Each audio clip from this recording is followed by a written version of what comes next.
Hello everyone. Welcome to our channel. Today we shall be discussing our working prototype of loan acquirement system over blockchain. Firstly, we would like to know why to switch this particular use case over blockchain. With the increasing ease of loan acquirement, the loan frauds have also increased en masse. As the economic conditions remain low, regular consumers who do not have very good credit ratings are turning to this type of fraud, mainly because they've found that it's very easy to set up a business entity and hide behind it. When banks try to cross-reference within their own business customers, they'll find the connection.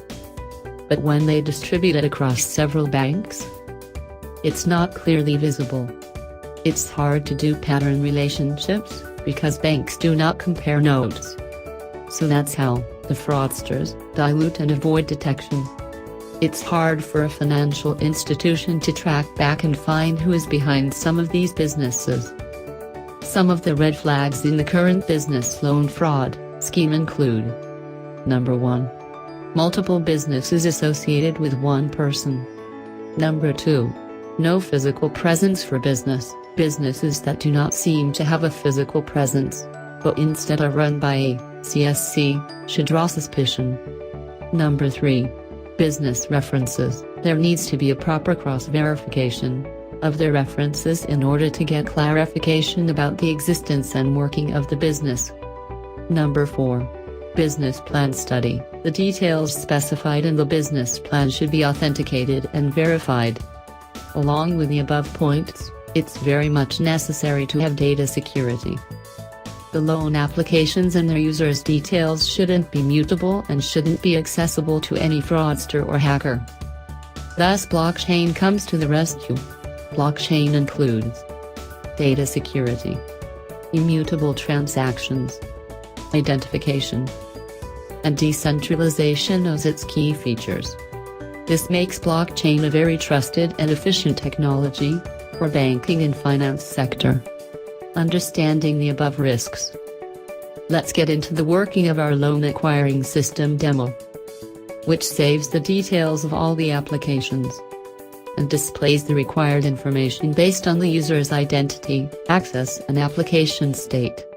The system includes the following 3 entities: financial institutions, who apply for loans on behalf of their customers; banking entities, who shall receive the loan applications from the financial institutions; credit reporting agencies, who shall provide applications credit score, based on which an application is accepted or rejected.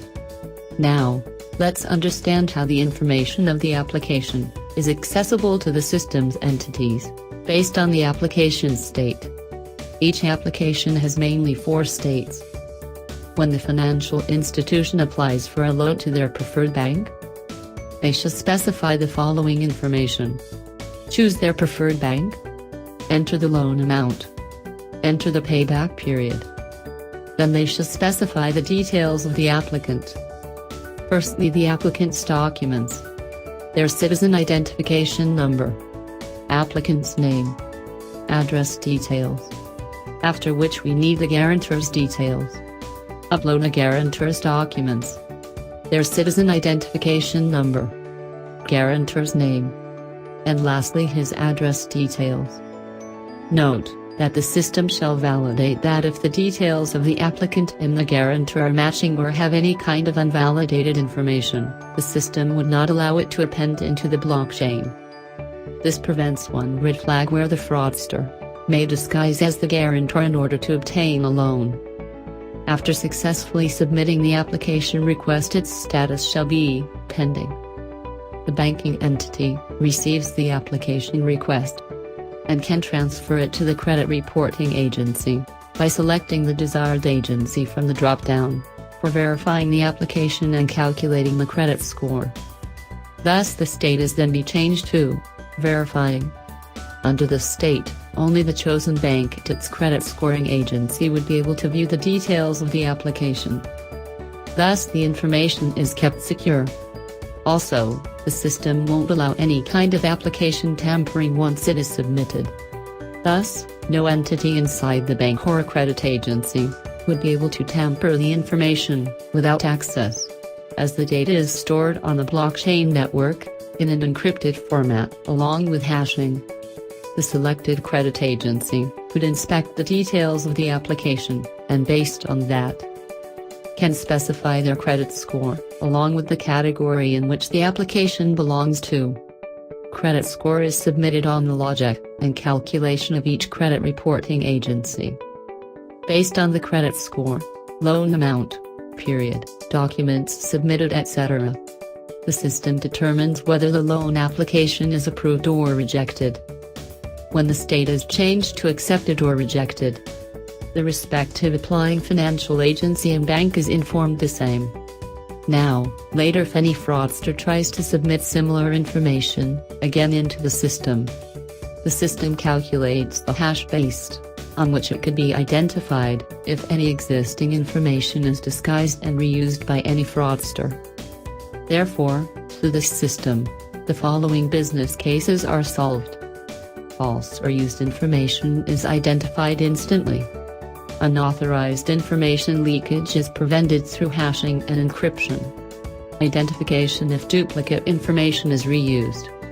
Phishing attacks are identified as the system verifies the documents and information as being claimed already. Coming on to the technical aspects, the system has been developed on Hyperledger tool using the R3 Corda framework. R3 Corda provides a strong structure for storing the data into the network and providing accessibility based on the need-to-know fundamentals. Hope this video was helpful to provide a brief glance of the proof of concept of the importance of blockchain in various financial areas. To get more details about the project and its technology or other demos, kindly visit www.agileinfoways.com. Thank you.